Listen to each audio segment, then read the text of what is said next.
Got Good it. evening, everyone. Hi, Good Ventra. evening. Good evening. Hello. Hi. Good to see you all. Welcome to this last series of Watershed Moments on tonight's topic, changing practices and paradigms. My name is Dr. Ventra Asana, and I'm the Community Engagement and Liaison with Michigan Interfaith Power and Light. Our collective work in conservation is crucial to restoring the planet, but we can all kind of agree, I think, that it can sometimes be overwhelming. So we thought tonight would be a good idea to start the session with a focusing meditation from within the Buddhist faith community. So it gives me great pleasure to introduce my friend and colleague, William Secrest, with whom I've taught for several years at Henry Ford College, Comparative Religion. We're both retired since then. Bill is a conservationist and a lay elder with Still Point Zen Buddhist Temple in Detroit, located at Trumbull and Canfield, where he's been a member for 20 years. Currently, they're working to have a new temple constructed that will be a green building project with LEED certification, the most widely used green building program system in the world. And so it gives me great pleasure to welcome my friend, William Secrest. Take it away, Bill. Thank you, Ventra. Yeah, we're pretty excited. We're not supposed to be too excited because we're Buddhists and we're supposed to be laid back, but we're looking forward to creating a new facility to house our temple, which will be a living building, drawing its energy from the sun and the wind and keeping the basement dry. So we're working with Green Building Services here in Detroit. And we've been in close consultation with Sandy Wiggins, who was the founder of the whole LEEDS project, Leadership in Energy and Environmental Design. That's what LEED is. And Sandy Wiggins in Washington, D.C. has been advising us as to how to go about the construction of this new facility. And once it's up and running, I think that's what Michigan Interfaith Power and Light is all about, trying to get faith communities to take the lead in encouraging resiliency and sustainability as we go forward in building our civilization or maintaining it. I know this is kind of a critical time. I'm very sensitive to it. I've been working for over 30 years with the Southeast Michigan Land Conservancy, trying to purchase and set aside land and water for wilderness, because we need the wilderness or we're going to lose all of our fellow plants and animals. So from a Buddhist perspective, let me just say something about the Buddhism. We don't talk in this particular tradition about God so much.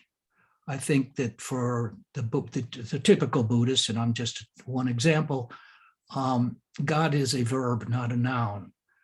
God is an experience to be facilitated and,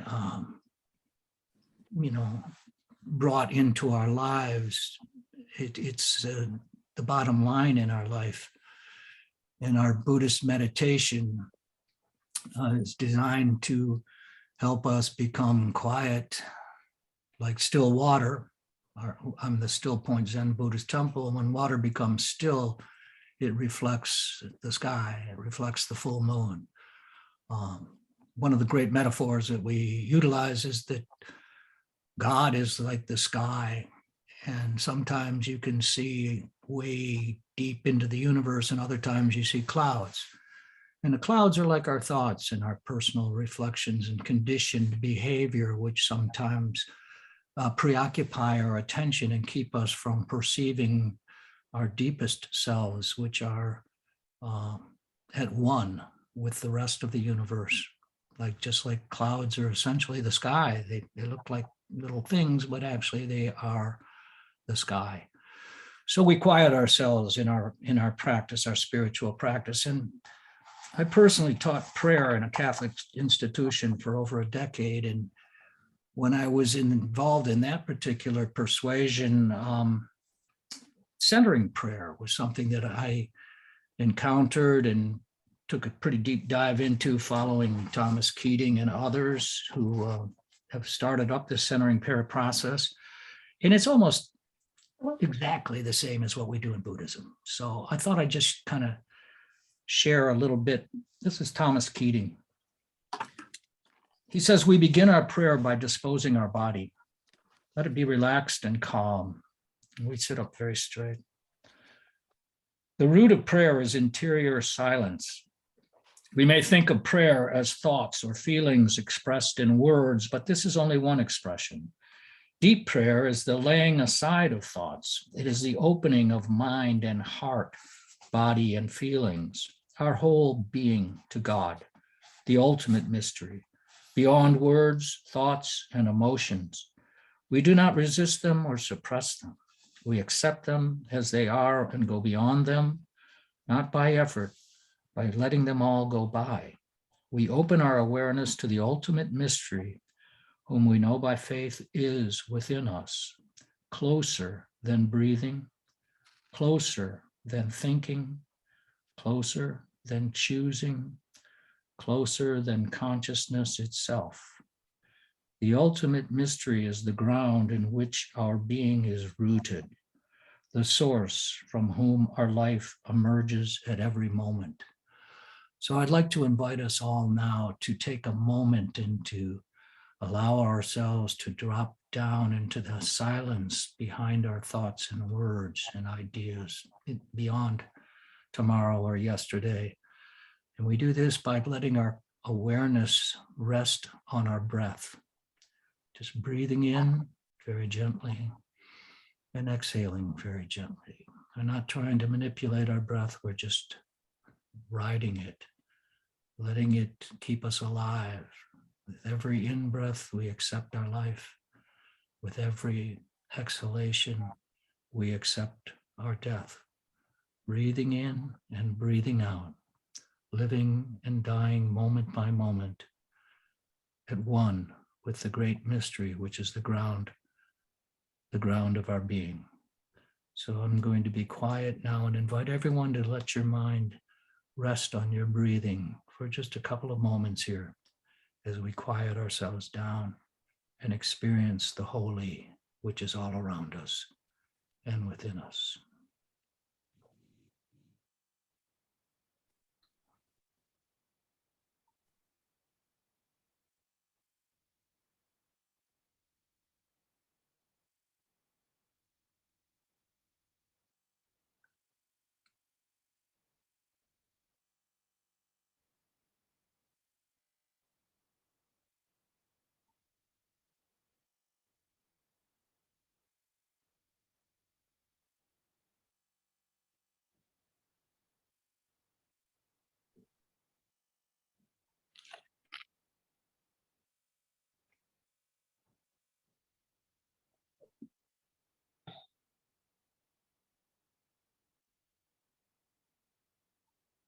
In Buddhism, whereas we do not talk about God, we do recognize where the divine dwells. There are in Buddhism 4 Brahma Viharas, which translates as the abodes of the divine. So we enter into these abodes and we experience the divine. And the first of these abodes is loving kindness. Another is compassion. A third is joy, sympathetic joy or empathetic joy, the experience of pure joy. And the fourth is equanimity. That's letting go of everything and living in the moment, the present moment. So I'd like to close by giving a little affirmation of loving kindness, one that I find very useful when I need to chill out, calm down, put myself in a frame of mind of loving kindness. So we start with ourselves and extend it to those others that we love, or even the people around us, or even people we don't know. But it goes like this.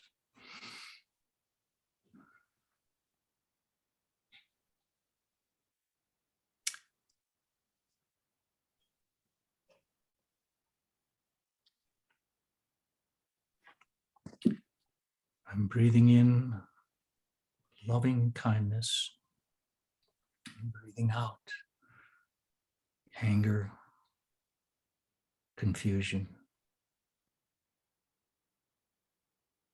forgetfulness.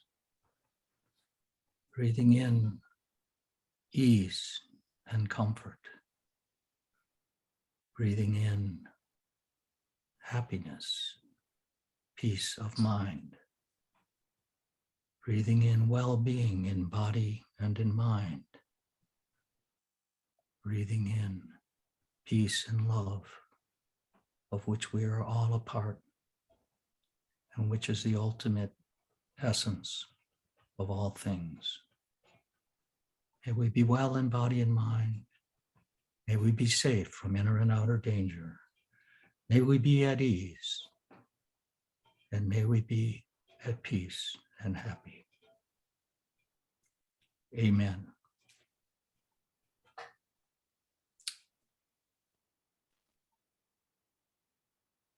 Thank you so much. Ventra, did you want to say anything else before we move on to the next piece? Well, I am just very hopeful. I want to say thank you so much, Bill, for bringing that very calming few moments at the start of our session. I truly believe that everyone involved in tonight's session, we are climate warriors, if you will. And each of us in our own way, we're not all doing the same things, but we are making concerted efforts to do our part in trying to restore this earth of ours that we call our home on this side of the Jordan, if you will, as I speak in the Christian tradition. But this work can be very, very tiring. It can be overwhelming. And so I really appreciate the fact that this meditation was brought tonight, and I'm hopeful that it has helped to kind of center us as we go forward with the second part of our program, which is going to be very exciting with Reverend Danaher and the folk that he's brought on board. So thank you so much, Bill, and thank you everyone for being a part of it. Thank you, Ventra. Thank you so much. I think, taking a moment of stillness invites us to approach the conversation and this whole constellation of issues in a different way. And I'm remembering the words of the Nigerian philosopher Bayo Akomolafe, who says, "The times are urgent, let us slow down." So we're here to talk about uncharted waters, suburban and urban faith communities, and our regional responsibility. And next, I am happy to introduce you to Palencia Mobley, who is the Deputy Director and Chief Engineer of the Detroit Water and Sewerage Department. And she is, from an engineering perspective, going to give us a bit of an overview of what is our regional watershed? What is our regional water system? What are some of the challenges and opportunities that we face together? So with that, Palencia, please take it away. Good evening, everyone. So I'm just going to be speaking very briefly about the system as it stands today. And so Detroit, I want to clarify, because there's always some confusion between what the city of Detroit is responsible for and what the Great Lakes Water Authority is responsible for. And the city of Detroit only has responsibility for the pipes that serve citizens in the city of Detroit. After the bankruptcy, or during the bankruptcy, a deal was struck to not bankrupt the water department, and so to spin it off in terms of the treatment side and create a regional utility, and that is the Great Lakes Water Authority. So they really are responsible for the pipes which get everyone's flows into the city of Detroit for treatment at the Waste Resource Recovery Facility. And so on a broad stroke and spectrum, I think it's important for people to understand a couple things. When there were first sewers, there were not treatment facilities. So when cities began, colonizing and developing, pipes went in to handle sewage when people kind of knew, you know what, I probably don't want to smell, poo as I walk down the street. And so if you were to look at how, I was looking for something that I can't find, so I'm not going to show it because I can't find it.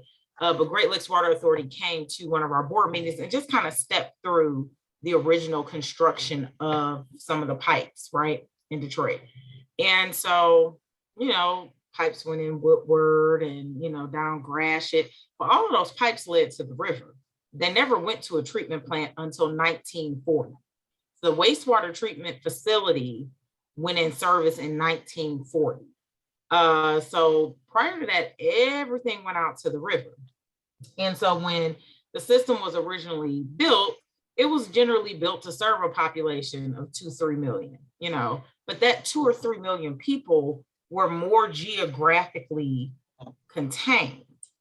They weren't in the far reaches of Oakland County. You know, they weren't in the far reaches of Macomb County. They weren't in the far reaches of Wayne County. And so there is something that I found that I do want to share because I think that it kind of tells the story. And really, the water doesn't know boundaries. We put boundaries on it in terms of creating these various cities and counties and districts. But we have created the issues that we have today with climate change simply because of suburban sprawl. And so, you know, in the religious faiths, right, we teach about brotherhood and, you know, am I, in essence, my brother's keeper? Well, if I'm my brother's keeper, I should be able to stay next door to him. But instead of me staying next door to him, I move, you know, so far away from the urban core. And in doing that, we destroy habitat. So we traded trees and wetlands and forests for roofs and roadways and freeways. And that urbanization of areas that weren't originally developed is further facilitating a lot of what we see in terms of climate change. You know, people have to connect to go to jobs. They have to go much further, right? So jobs that, you know, are less barrier to entry typically are in the suburbs, and the high tech or very skilled jobs tend to be in cities. And you have this cross movement. So now you got all these emissions going out, right, which is facilitating climate change. And what does that look like on the water and sewer side? What that looks like for us is intense duration, high intensity rain events like we had this summer, where you basically in certain parts of the system saw 8 inches of rain come down really in like a 3-hour time span. It wasn't like there was some, it sprawled out over the course of June 25th and 26th. 11:30 at night to 2:30 in the morning is when all that rain fell. And so I don't think we think holistically enough about what leads to what we see today as climate change. So I'm gonna share my screen just for 2 seconds because I think this, just seeing this data in this way is important. Share screen.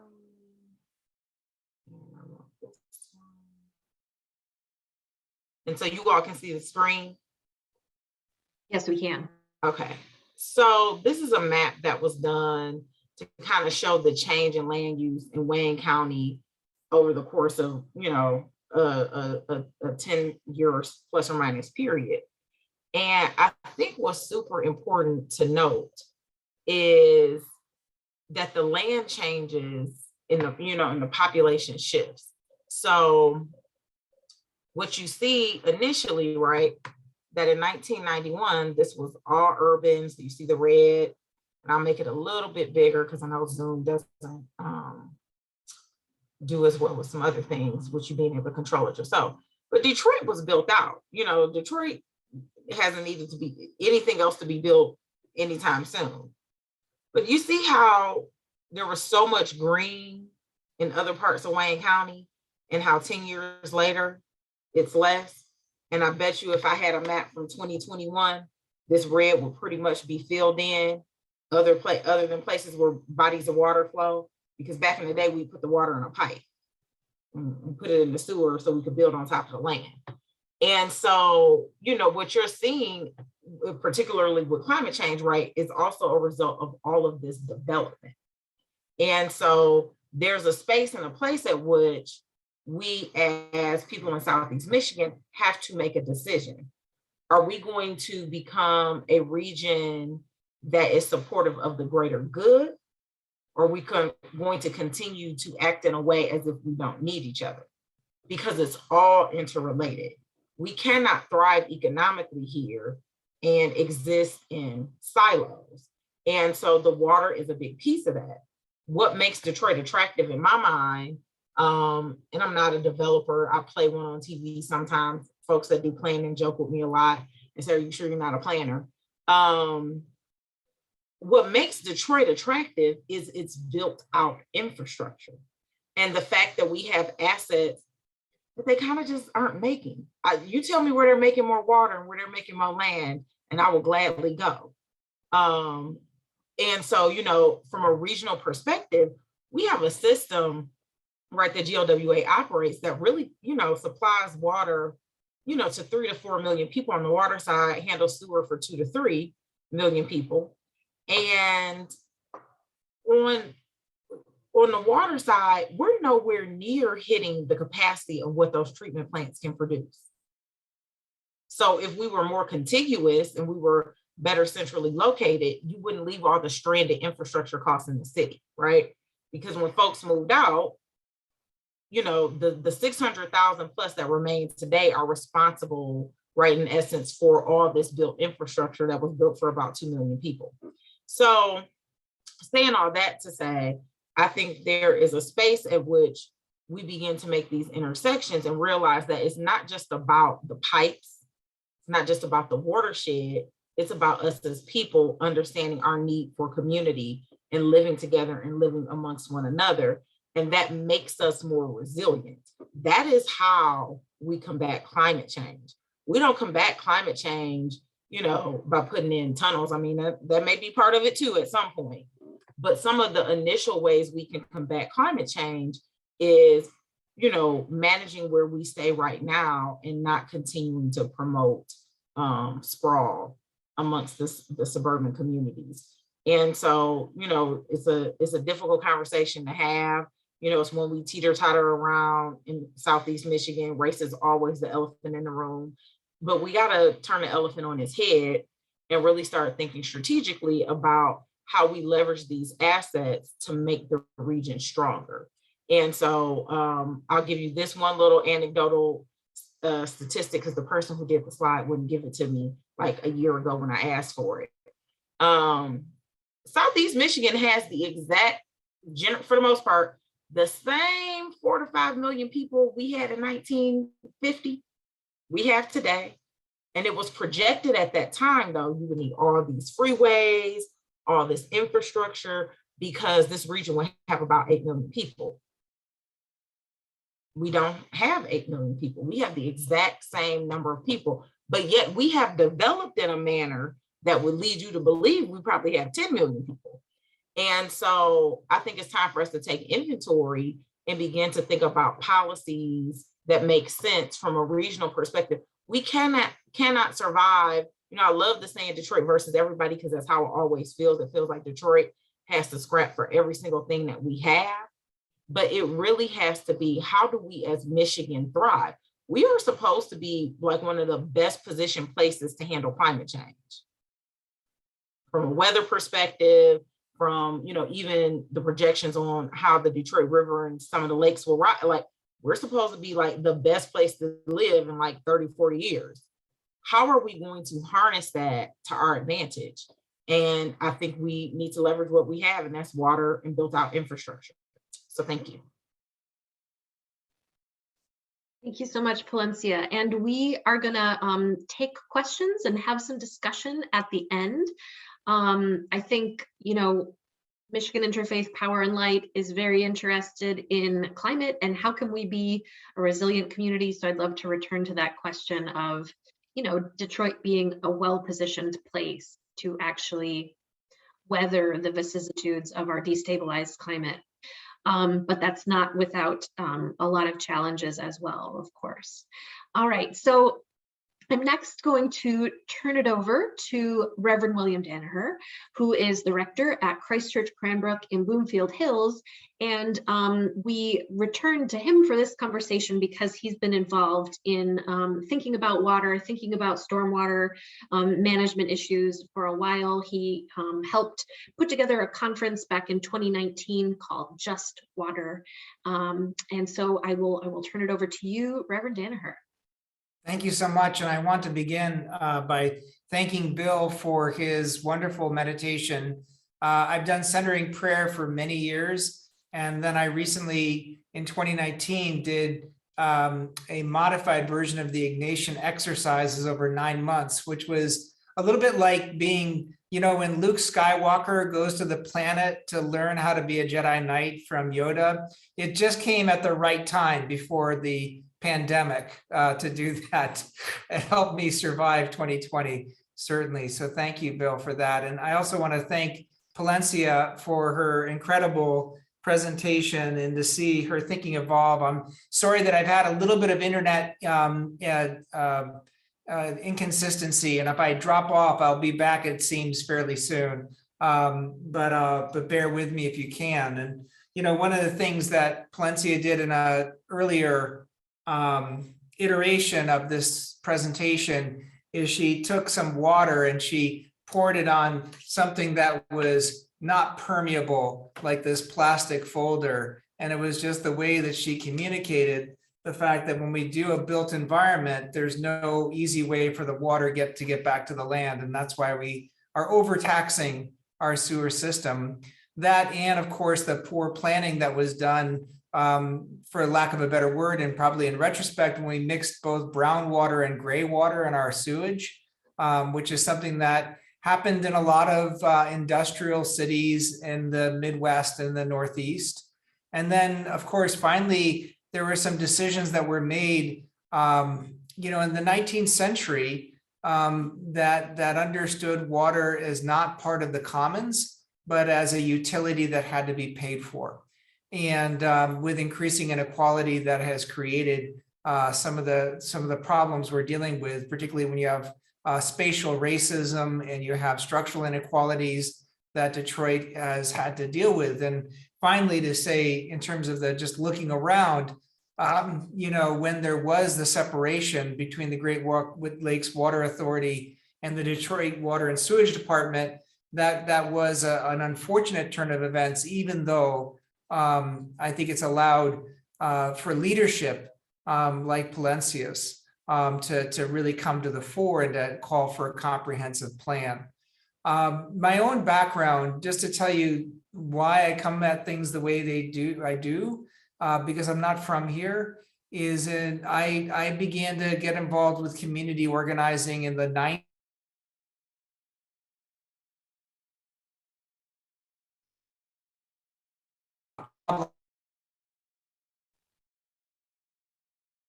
Am I still alive here? Can you see me? Okay, great. You dropped off for a second, so if you could back it up 5 seconds, that would be great. No worries. Now it tells me my internet connection is unstable. It's because I'm in an affluent suburb that I have such poor internet. I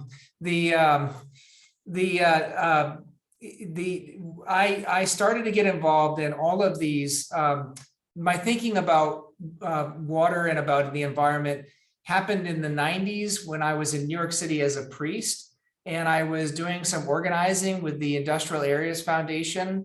And I began to see that a factor in the power analysis was that city government was actually only one part of the power network that you had to deal with. You also had to deal with the corporations. And I was also seeing the kind of limits of actions that would be done in terms of your city government. And so I had studied Saul Alinsky closely, and I began to think that there needed to be a differentiated strategy for faith communities to exert their power for the good in a community. And it's turned to me to, you know, for me and my thinking as it's evolved, I began to look for avenues within which faith communities can do small but meaningful things to try to raise awareness. So when I came to Detroit and discovered that I had one of those congregations in which there was a huge amount of people on either side of the aisle, I decided that one way that I could meaningfully engage this conversation would be to try to do something a little bit like the grand bargain that was used to get Detroit out of bankruptcy. And that was to gather foundations and city planners and environmental engineers, and to think about stormwater runoff. And I did that because I had been part of a faith meeting with the mayor's office, and we learned that the rates for stormwater runoff was going to go up for the sewers in each of our parking lots. And at a place like Christchurch Cranbrook, we could afford that elevated rent. But I also know that many of our religious communities were going to struggle with that. And so I was eager to find a way forward, and that would bring together these three different entities and have a conversation about how we can go forward. And the moral and religious reason why I wanted to do that is I felt like we could catch some of the tailwind of what had happened when Detroit came out of its bankruptcy, and there would be cooperation, and there would be some kind of common feeling and good old-fashioned boosterism about the city. I have to say that it was not so successful because most of my colleagues in the city who were heads of religious communities wanted to fight in the courts. And so we did have a conference, and I thought it was okay. And then I thought it had no impact whatsoever until Jennifer Young called me and said, it turns out that more than half of the people that came to your conference, all the people that came to your conference, more than half of them represent religious communities that actually did the environmental analysis so that they can have a better build of their campuses that would be more environmentally sustainable and that would be more affordable for them. So I give you this whole background just to say that for me, I believe that the way we are going to work our way to water justice is by taking deliberate steps and trying deliberate exercises in environmental responsibility. And I think I cannot think of a more important place to begin than with water. Obviously, with the access to water and clean water is a basic human right, but also how we handle our stormwater runoff is incredibly important, as you can see from the last storms that we had over the summer. Did I lose? Now it's telling me my internet connection is unstable. Did you hear any of that? I heard all of it. Oh, thank God. Yep. Mm-hmm. So I feel that I tend to advocate for small, deliberate steps. And it's just because I'm beginning to think that we have to, as faith leaders, we have to think differently about the kind of pressure that we can exert given where we are in our society now. And finally, I have to say the one thing that I want to make sure I say that I haven't said yet is that if we don't actually start to do this kind of work, the kind of demographic cliff that we're facing in our congregations is going to get worse, because the younger generation actually cares about the environment, and the extent to which we don't incorporate this into our preaching and into our practice is to an extent we miss the opportunity to continue to be relevant and to show the kingdom values that drive the church. So that's the long story of why I come at things a little bit differently. I try not to do a lot of protesting, not because I don't enjoy it, but because frankly, I'm going to just name things. The safest person in a protest is someone like me, a tall white male with a collar. I'm the last person that gets beaten up. And frankly, that's something that it doesn't cost me anything to raise my fist and shout. Getting people to gather and actually think through some hard decisions, working hard to get grants, helping people find their way to a grant, that takes a lot of energy on my part. And I feel like that's something where I need to spend my time.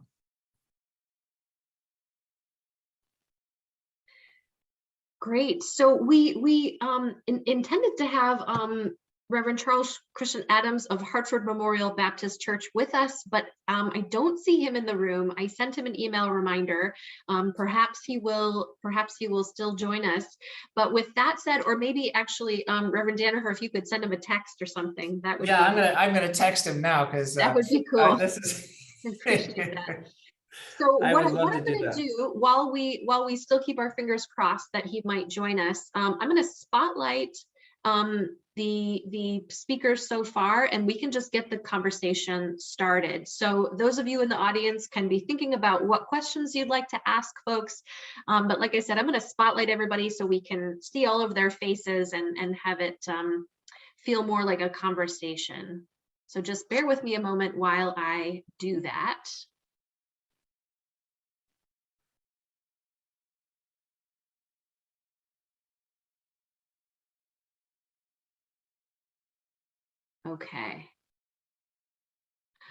Okay, great. So yeah, I guess what I want to ask, unless folks, if you are listening, watching, please feel free to drop your question in the chat, or you can raise your hand, or you can simply unmute yourself and jump into the conversation. I'll ask some startup questions just to get the ball rolling. And also Ventra, if you'd like to jump in, you're welcome to do that too. So I guess my question is, so the event we're at, Uncharted Waters, right? Urban and suburban faith communities and their regional responsibility for our watershed. So I think each of you would have a perspective on this. Bill, with your temple's green building project, you're going to be considering stormwater management on that site. Of course, Reverend Danaher and Palencia have been thinking about these issues for a long time. So wondering, what do you think, what are the practices and paradigm shifts that are needed that faith communities can be doing in this moment?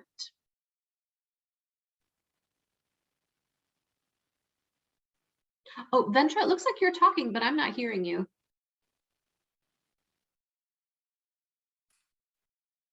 I'm not sure about your sound. Still not hearing you. Oh, we've had a number of tech challenges with Ventra this evening. So sorry about that. Does someone else want to jump in? The one thing I would say that I always loved about Interfaith Power and Light when it started, I was an ethics professor teaching in Tennessee, and one of the representatives of it, which it started, I think, as Episcopal Power and Light. Is that right? It was started by an Episcopal priest, yeah. Yes. Sally, what was her name? I forget her. Sally Bingham. Sally Bingham actually came to my class and she gave a presentation, and it was, one of the things I always had the class do things like like the prison justice system, like I did and they would always feel like these are just huge stones that no one could lift. And Sally came and did this presentation, and someone said, well, what do you want us to do? And she pulled out an LED light bulb from her bag. And it was that guile of like, well, this is what you could do. Let's just start here. And I've always found that to be one of the most beautiful interventions, because it was something that she could carry in her bag and that we could do. And I'm just wondering, I'd love to hear what Palencia thinks. Like, what is the, give me an example of like, what is the one thing besides, like you just like pouring water on something flat? What would be the one thing that we could do that we could pull out of our bags to show somebody when they ask us about the sewage system? That's for you, yes. Yeah, I was trying to unmute and make sure. Can you all hear me? Yes, we can. Okay. Yep. So honestly, that really is the simplest thing. It became the easiest thing for me to get people to understand what I mean when I said stormwater runoff, because they didn't understand it. And they also didn't understand conceptually that the grass will not soak it all up. And so one of my favorite things to do, not all the time, but I like to go outside sometimes when it's raining. And I always have to shoot a video of it, and I never do. But I like to go outside when it's raining because you can see the water cascading off of your grass. You can see it come down the curb, right? Because it rains hard enough, it's going to rush off the grass as well. And so I think that analogy is just very simple. If I pour this out on this desk is not going to soak it up. It's going to run all the way off of it. And so that for me has been the easiest way to get people to understand stormwater runoff. And I think one of the simple things or conversations with folks is the basic, when is the last time you've had your sewer snaked? Because while we're talking about stormwater runoff, we also need to talk about individual property responsibility in terms of sewer lines. And we find a lot, people call us immediately, like my basement backed up. And we're always like, did you call a plumber? Because the first thing, you should do is call a plumber, because you want to know the condition of your asset before you call us. Because when we come out, 9 times out of 10, there's usually not a public sewer issue. It is usually an issue with your private sewer. So that's another thing that I think is important in having conversation with the faith-based community. I know we were working with a church, they had a billing issue, but by the time, we resolved the billing issue, they were complaining about basement backups. And by the time, we got out there investigating, we said, hey, this isn't us. And, it takes us a little longer because it's, thousands of people with complaints. And if they had called the plumber, in all honesty, they would have known much sooner that it was them and not us. So I think those are two simple things. One, the demonstration with the water in a hard surface. But the other thing is talking to people about, hey, when have you cleaned your pipe? Because the other thing is my stuff's old, but your stuff is just as old as my stuff is, because your house was built, when we put the sewers in. And a lot of the sewers weren't even in use. I love to give this analogy. My house was built in 1951. You know what age the sewer is that I'm connected to? It went in 1926. So it was basically brand new for about 20, 25 years. And then houses started connecting to it, right? Because most of the construction in my part of Detroit is late 40s or, early to mid 50s. Okay, so my pipe, the sewer pipe is a little bit older than the pipe for my house, but I bet you they're in roughly about the same condition, And so I love giving that analogy because people like to say, well, the city stuff is old and you just haven't invested in it. Yeah, so when you invest in yours. So I love bringing things back, to center surface and saying, okay, we have a part, but you also have a part to play. And I think, I am very grateful, God rest my mother's soul, but I had a mother that, though she was a nurse, I say all the time, was the first engineer I ever met. And she literally knew everything. And she taught me all of these things. And she told me all of these things. That type of information within the community is missing a lot now. It's missing. It hasn't been passed down. Even with the stuff with lead service lines, and I digress, but I think this is just something to mention. I grew up in a house that has a copper service line, but had probably, galvanized plumbing. Because I got to get it all replaced now. That's a whole different conversation.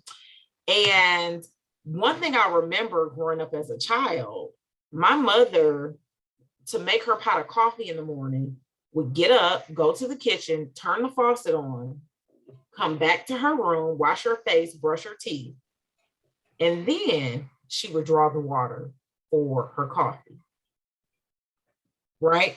So she was flushing our plumbing, right? The water had sat in the pipes all night, lead service line treating for the leaching of lead back then was not a thing. And even though we didn't have a lead service line, we still had some galvanized plumbing, which would have, lead components in it. So I say all that to say is having that institutional old school kind of knowledge sometimes where people have just lived life and passed that information down to younger generations, we are missing that. And I think that goes a long way with understanding some of these issues, from stormwater runoff to sewage backup to, just basic water quality. Yeah, another one that you've used is you had a YouTube, I think you put it on YouTube, of what happens when our stormwater gets when our pipes get a little bit overused during a heavy rain. You walk down to Jefferson, right by the riverfront, and watch the sewage treatment plant empty into the river. I'm sorry, so this is gross, but I'm just, we're talking about sewage, yeah. Yeah, but it's a great representation. Years ago, when I was explaining things like the drainage charge to other elected officials, and I was talking through, well, we put in all these wet weather facilities, but hey, we still have like 55 other outfalls that are considered uncontrolled, meaning they don't have a treatment facility on them. So in high, rainfall events or large wet weather events, when the stuff can't get to the wastewater treatment plant, it can go to these non-wet weather facilities. But hey, there are other points along the Detroit and Rouge River where there is no wet weather facility. And so I ended up finding something that a guy it happened to be raining. He happened to be walking on the riverwalk and he happened to record it. And literally you see the black plume exiting, and it's literally right by the Port Authority. And for us, we refer, now I shouldn't say us because I don't operate it, GLWA operates it, but it's called the Bate Street outfall. And so that particular outfall in a high, in a intense enough event and an event with enough volume, it is going to discharge into the Detroit River. And so that for me was one of the easiest ways to show people, like, see how the water looks blue beyond this point, but you see what the water looks like as it's coming out. So that also is it's a 56-second clip, but it's the best way of showing somebody this is what happens in a very large rainstorm when the water cannot get to the treatment facilities. And so the runoff that you're talking about right now, is this just off of roads and other impervious surfaces? No, it's all of it. It's it and the food, okay. Right? So once you get into the system, it's all combined. It doesn't, as Father Danaher said, we mix brown and gray. Gray is what we call the runoff from the roads, but brown is, what comes out of us. And so it ends up all in the same pipe. And that is something conceptually most people don't understand. You've never been taught about it in school.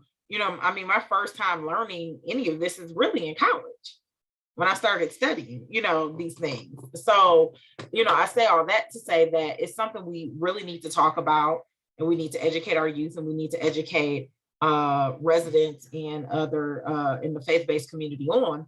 Newer suburban communities, and when I say new, I mean new, like, the last 20, 30 years have what you would call,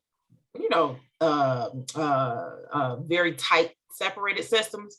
But some of the suburbs that aren't combined but are closer, like parts of Farmington, other kind of inner ring suburbs, have what we call wet sanitary systems, where even though they're separated, the methods of construction back in the day were not the same as they are today.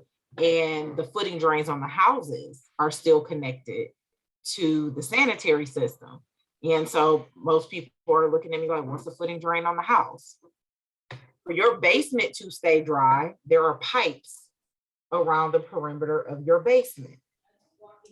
And your gutters on your home used to run down and connect, sometimes they still do, to what we call the footing drain.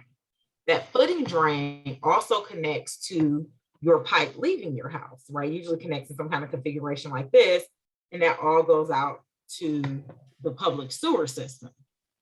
You wouldn't build anything like that today. You might have, the footing drain around the house, but it's not going to take the runoff from the gutter. The gutter is going to be discharging out onto the grass and, other areas to soak up that water. it won't go, directly into the footing drain. So that's the easiest way to me to distinguish between newer communities and older suburban communities, what we call wet sanitary systems. But it's a conversation we don't have and no one talks about until water in the basement. Yeah, right. We don't talk about the issue until there's a real big problem. Bill, I saw you had your hand up. Yeah, well, I'm just, as an educator, everything I'm hearing from Palencia is like, okay, let's get the word out on the street. And I'm involved in the Friends of the Rouge and the Huron Watershed Council. And I support these philanthropic organizations. And I know I just got my, ask from Friends of the Rouge. I just read it this afternoon, said, send us money because we are getting the kids out there into the rivers to discover where the water goes and what happens when we abuse the rivers and how can we keep them healthy. So I just like to say, are we at the bottom of the hill here, the bottom of the mountain, or we're partway up? Because I think we have a lot of information now about what needs to be done. The question is now educating the population that is inheriting the planet. I mean, you can be apathetic if you want to, if you're 40 years old, but if you're 10 or 12 or 15, you can't be apathetic because you ain't going to grow up unless we deal with this.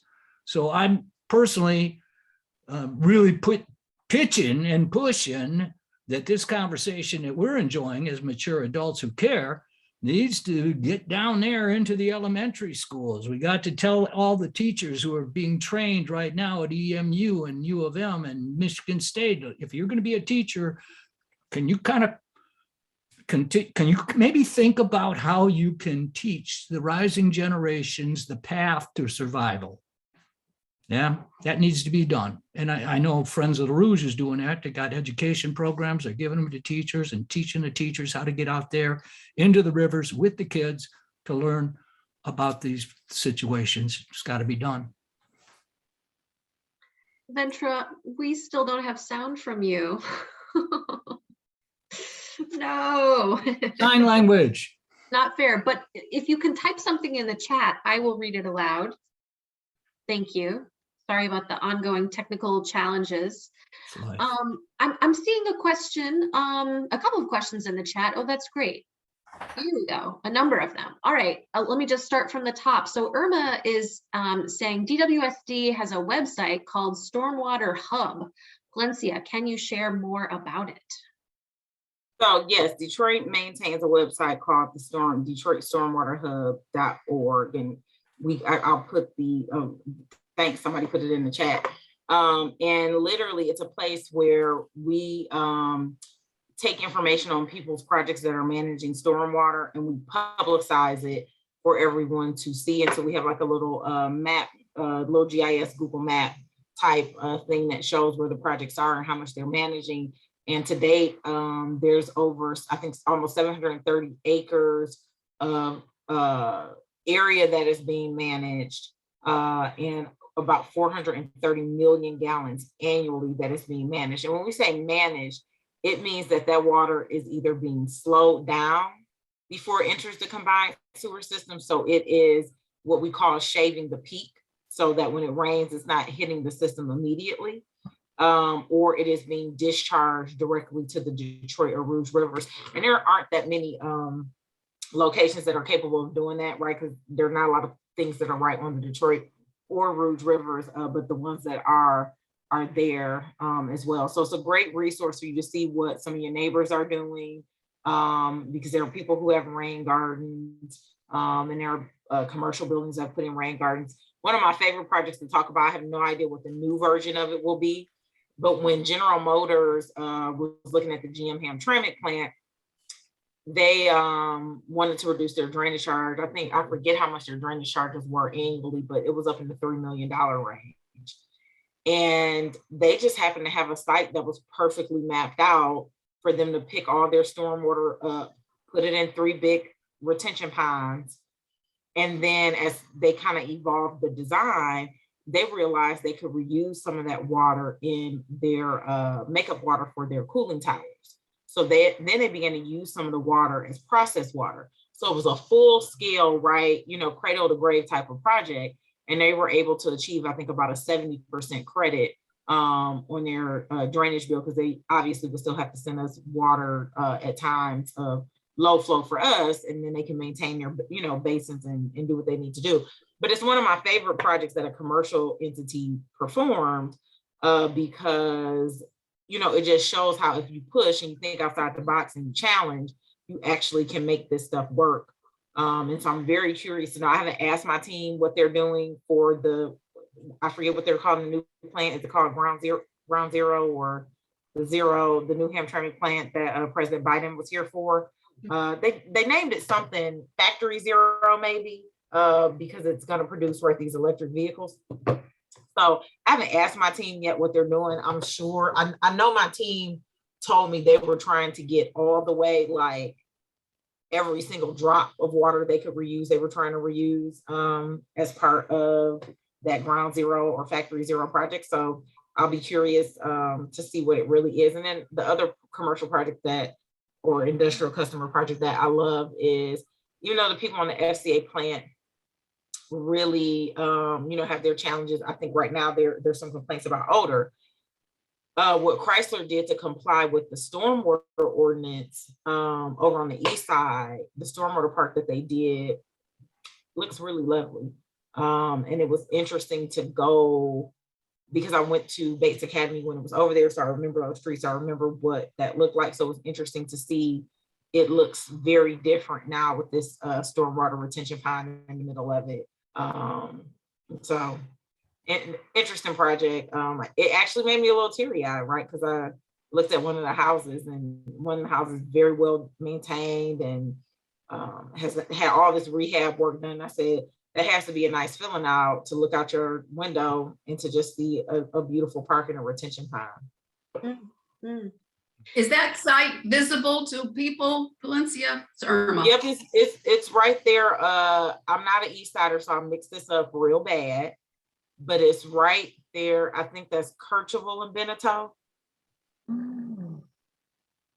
Okay, great. So you can see it's hard. They have one on Jefferson and Lycas, I think, but it's hard to see the one on Jefferson because of how I think they ended up having to do it. So I think they may have some interesting setback requirements when that site was first developed or something. So, they have stuff mounded kind of on the Jefferson side.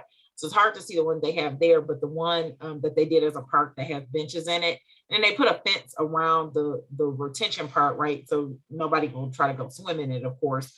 Yeah, it looks very beautiful. Very, very beautiful. They put a walking path in, very nice. Nice. Thank you.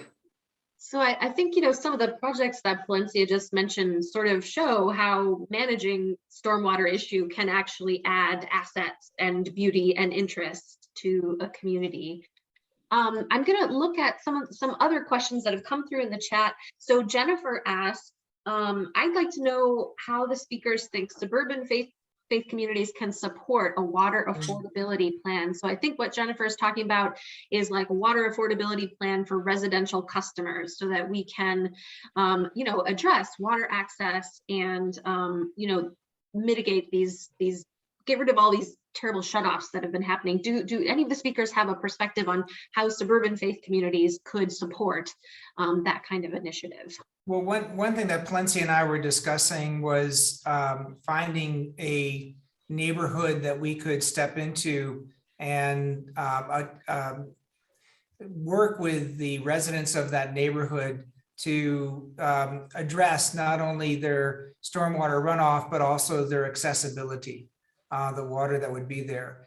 And the reason why I was suggesting picking a neighborhood is I thought it could be one area that could be part of the development of that neighborhood that would be could demonstrate the benefit of doing that. Right now, we had some preliminary conversations about that, and I think it was late 2020, and of course the pandemic has interrupted that.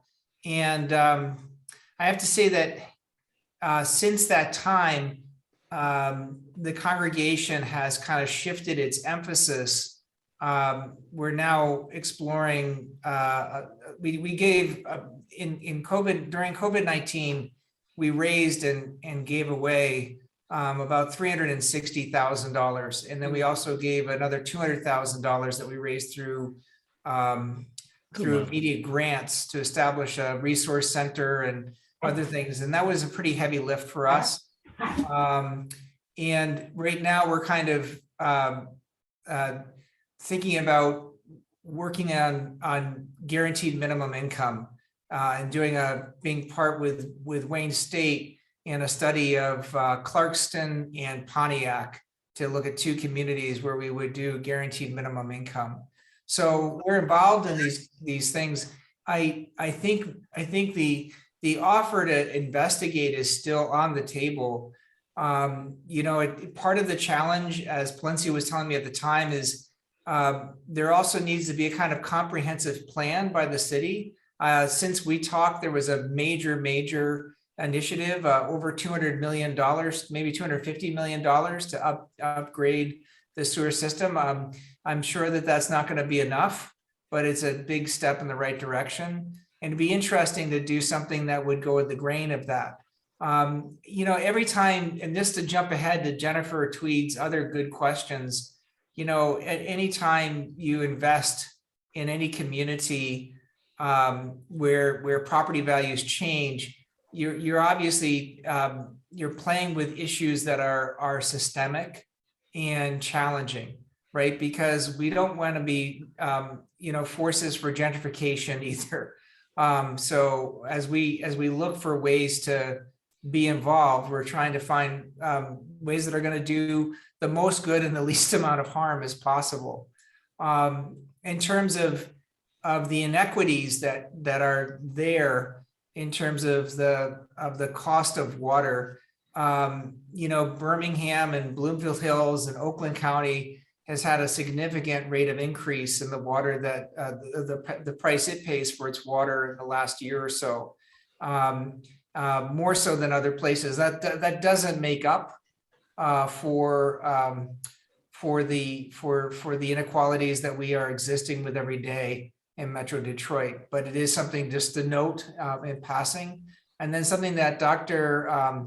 Ventura said that I thought was really interesting when she said there's no romance without finance. Any kind of intervention requires money.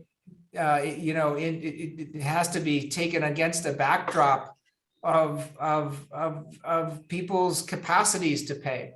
I am one of those people.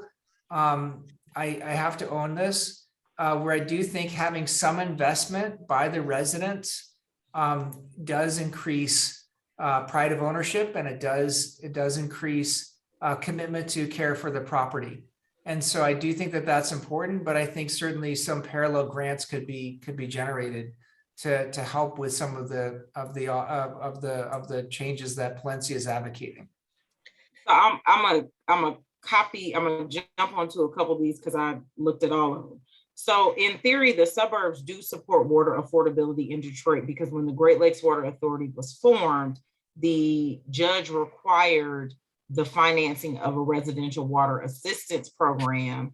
And that assistance program requires GOWA to dedicate 5% of its annual revenue requirement to water affordability, or I should say assistance, not affordability, it's assistance. Because there's a difference between affordability and assistance. Now I can go on that one for days. But the assistance program, primarily, many of the suburban communities choose not to use their allocation. And so let's say it's easy to round it off at $5 million.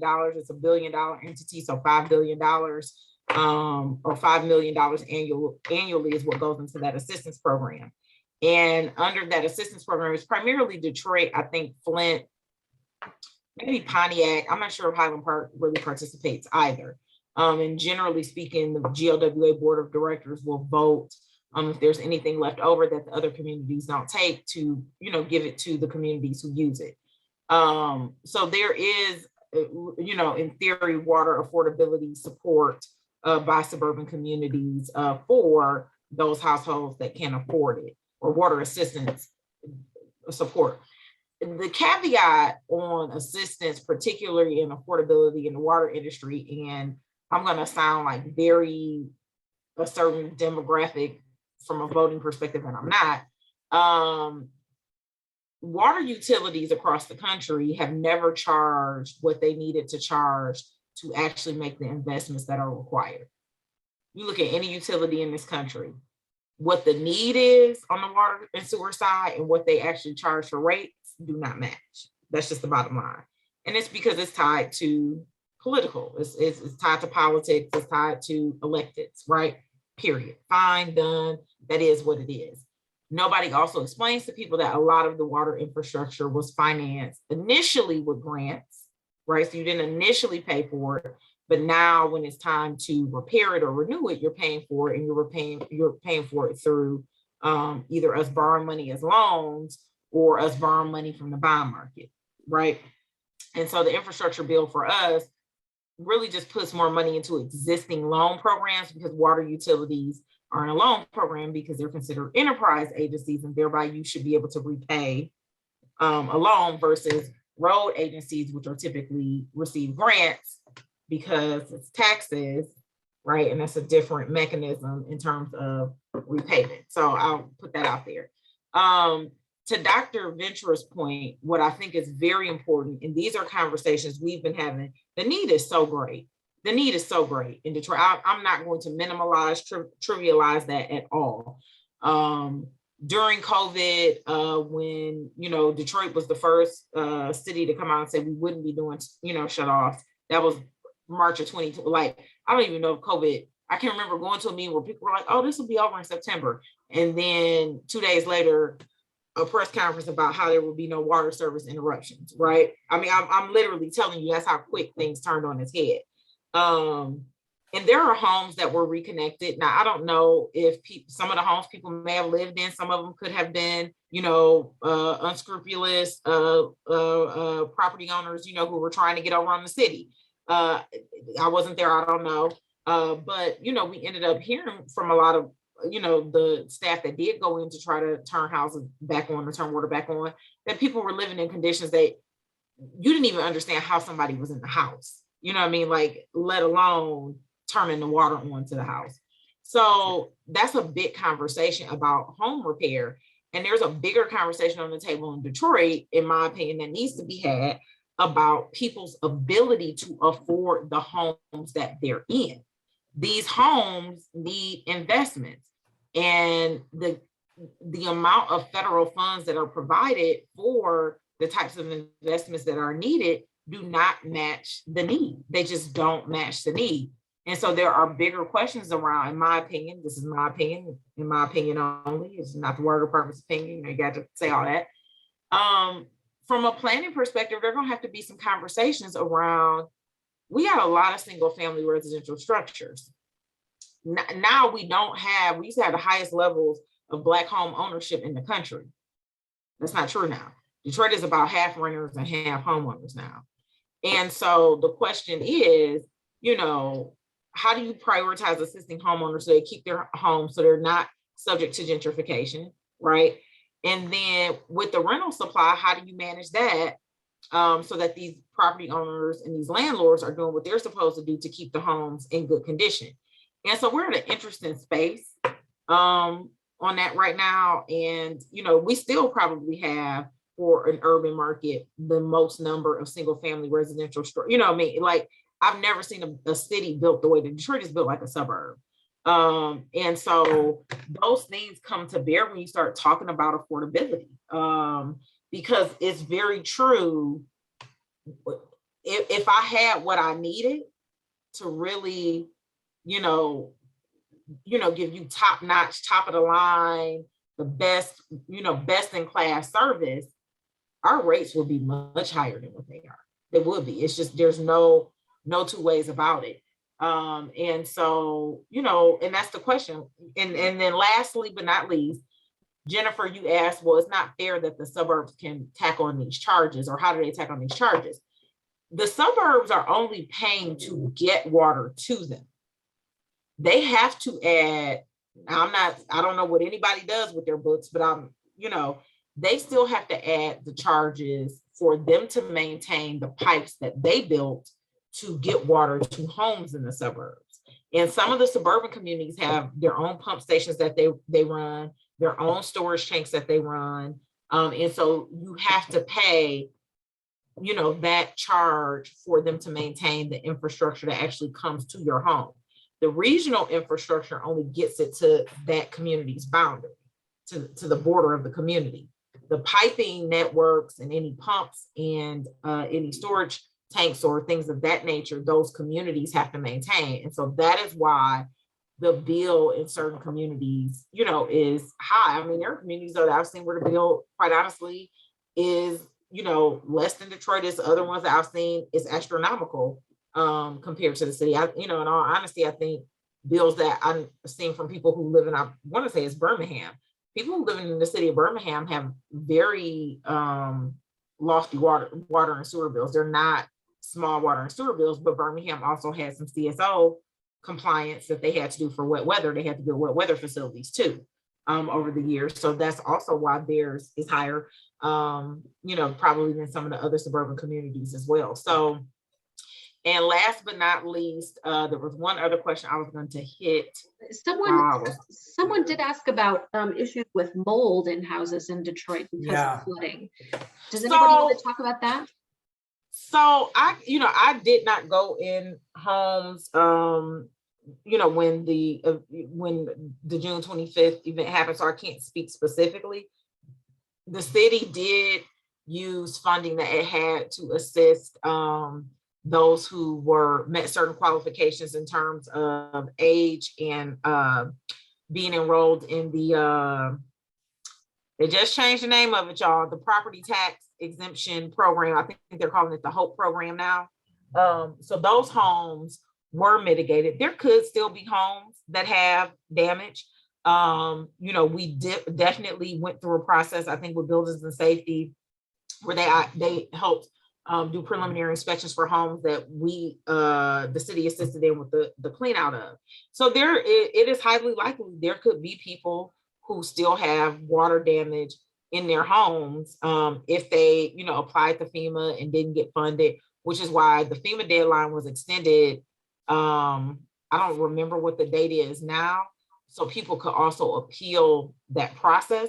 And then in some of these places, it also becomes a question of the property owner and the tenant potentially, making claims against the property owner or the landlord, which I've heard. I guess I don't know, this is, what I hear people talking about, that there is a lot of tension in some instances between landlords and tenants right now because some of the landlords haven't been paid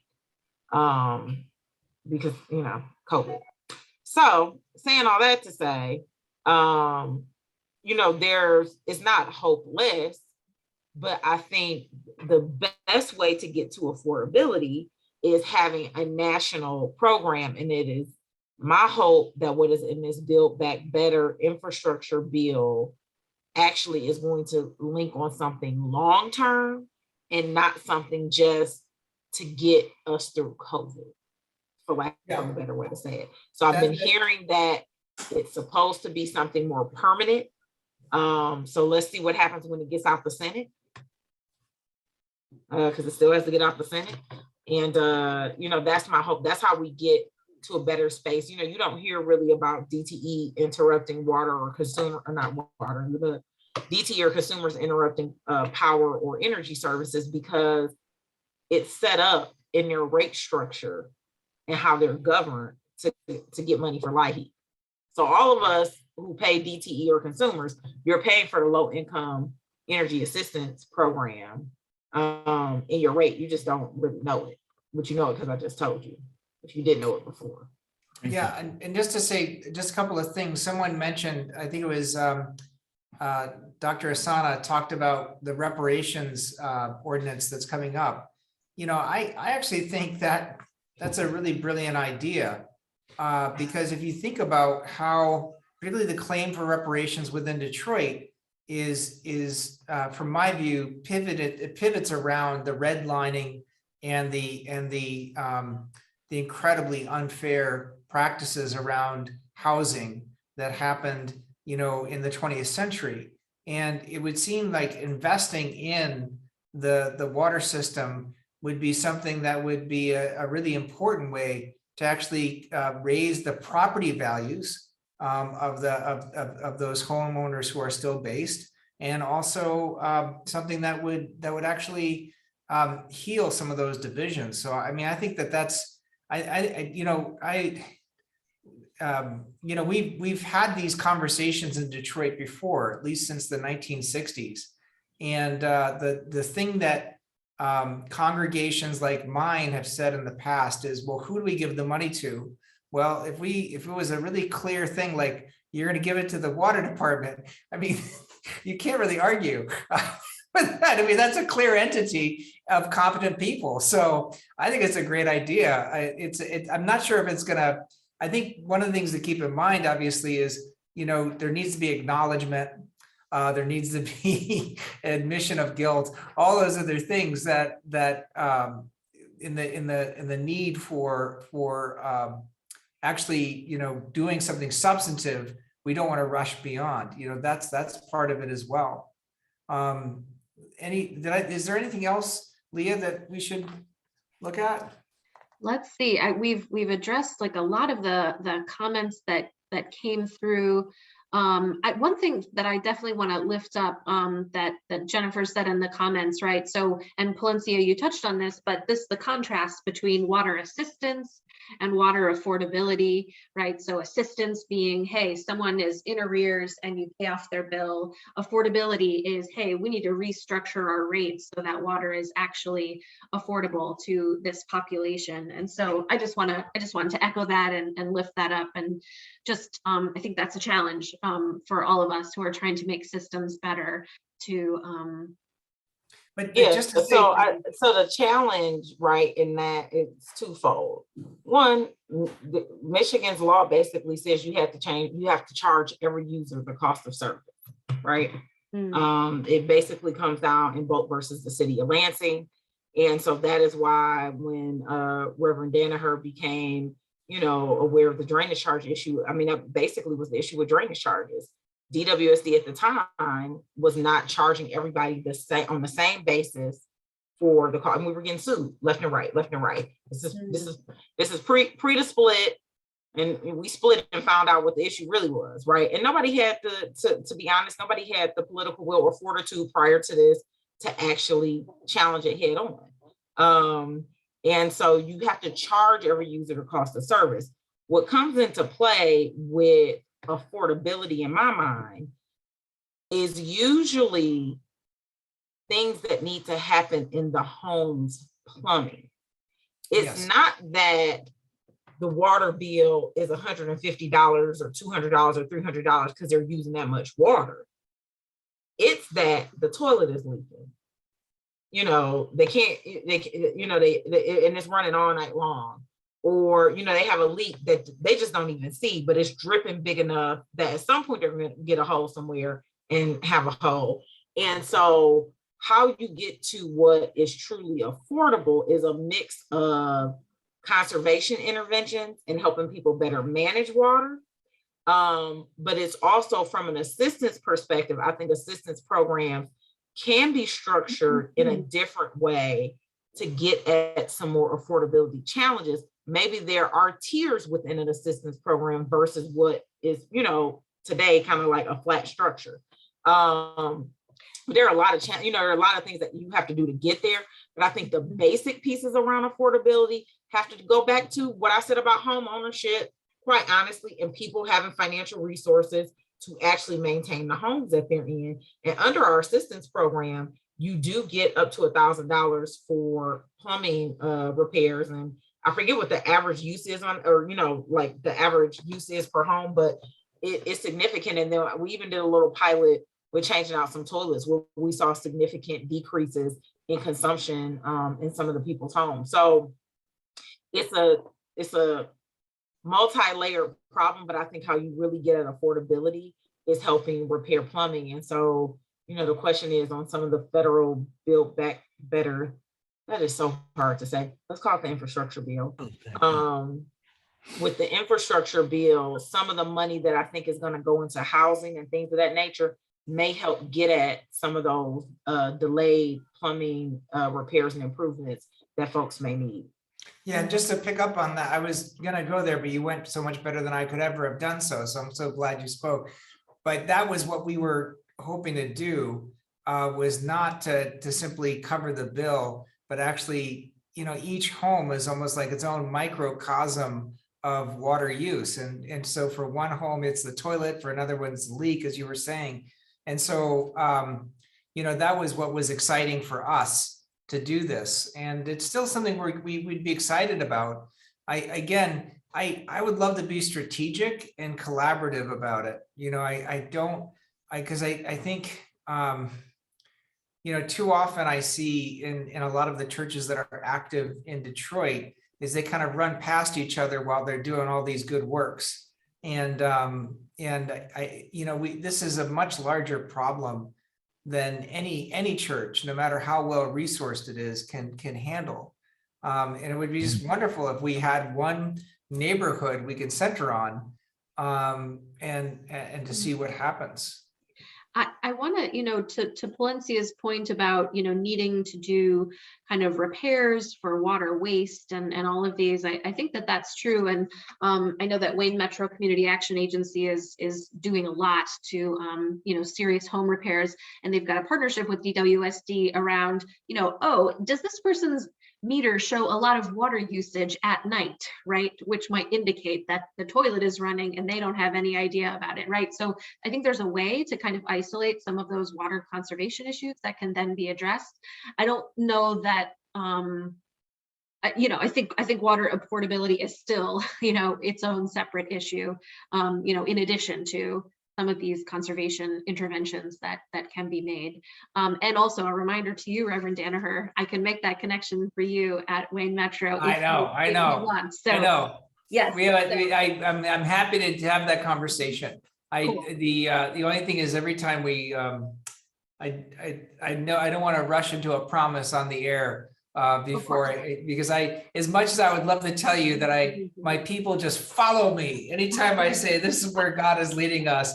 I have a lot of people that these committee meetings are intense, and so yes, I would love to have that connection, to have that conversation.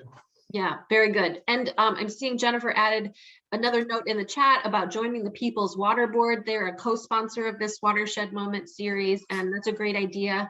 Jennifer, if you've got the link handy, please do drop it in the chat. So for those who are interested in questions around water affordability, water access, People's Water Board is definitely a great group to join up with. Michigan Interfaith Power and Light is a member. So yeah. Well, this has been a really rich discussion. I think like these issues are so complex, and I really appreciate Palencia joining us to kind of bring a face to the system. We kind of have this big nebulous DWSD that we know about, and so to have somebody here from DWSD to share her intimate knowledge of how all of this works has been really helpful. And of course, to our other panelists for sharing from their faith perspectives and their kind of involvement in these issues for a while.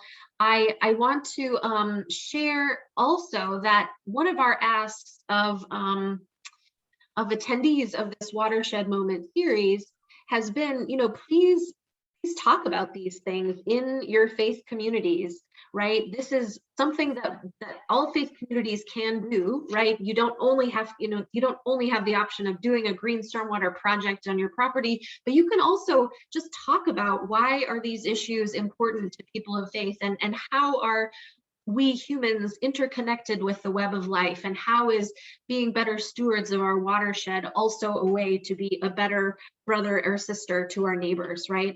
And so we've got some resources from Christian, Jewish, and Muslim traditions, right, around how to do a sermon on these things in your community. Or if you want, we you could invite, we can help connect you with a guest speaker. We've also got a bulletin insert, right? So at whatever kind of level you want to take these issues up, we've created resources to try to help you to do that. So please check out that. The link that I dropped in the chat. Reverend Danaher, I saw your hand up. Yeah, I just want to let you, I just got texted by Christian Adams. He had the day screwed up. And so he's totally embarrassed. He's very upset. And he's sad to miss this meeting. So there you go. These things happen. Thanks for that. Yeah. Bill, did you want to jump in and say anything? I just saw your. I think that what you're saying is so wonderful and great. And I would want to say, Bill, this other Bill, thank you. Never, I'll step back. Bill Secrest, I saw your hand up for a second. I didn't know if you wanted to jump in. No, jump in the water. Okay. I appreciate learning tonight about the extent and gravitude and possible of our problem and the possible avenues towards solution. And I just feel really blessed that there are this many people here who are concerned and leaning in to deal with our crisis, which is often in the background. So thank you very much. I certainly feel enlightened and energized to go forward along the lines that have been articulated here tonight. Thank you very much, all of you. Thank you. Very good.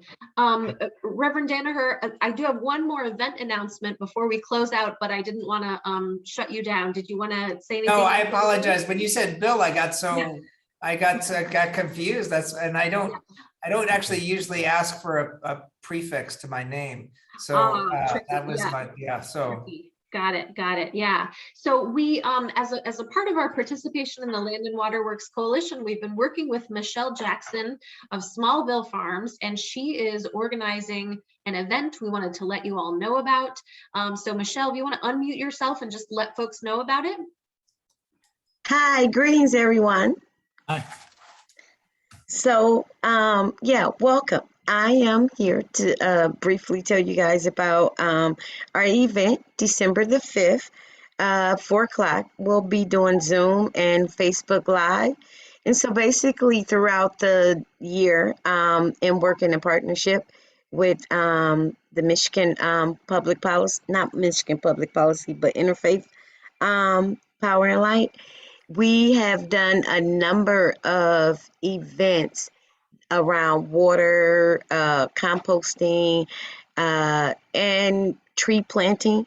And so what we're going to do on the 5th is kind of recap all the events that we've done throughout the year. And so basically for those who couldn't make it or those who could, just to maybe come by and talk about how it impacted them or what they learned and what they would like to share. So real short, just an hour, and we want to just say thank you to those that participated and also to those that came out and volunteered. Thank you so much, Michelle. And we dropped the link to register to that in the chat. We will also follow up with folks who registered for this, and we'll remind them of that link. It's also on that day, World Soil Day. Michelle, what happens on World Soil Day? What does that mean? So on World Soil Day, around the world, people do things around soil. They enlighten, talk about how soil helps our plants, our earth, the water, sort of thing. So there is a website, and events are taking place all around the world. And so you can sign up and put your event, or you can attend another event somewhere else in the world that's going on. So it's a lot of Zoom events. They do have a few that's probably in person. I don't think we have any that's in the city of Detroit or in the state of Michigan, but in other places. So they have them all over. So they do have a website, and please forgive me, but I don't have it in the link. Folks can look it up. I'm reminded of the Sharon Olds poem called Ode to Dirt.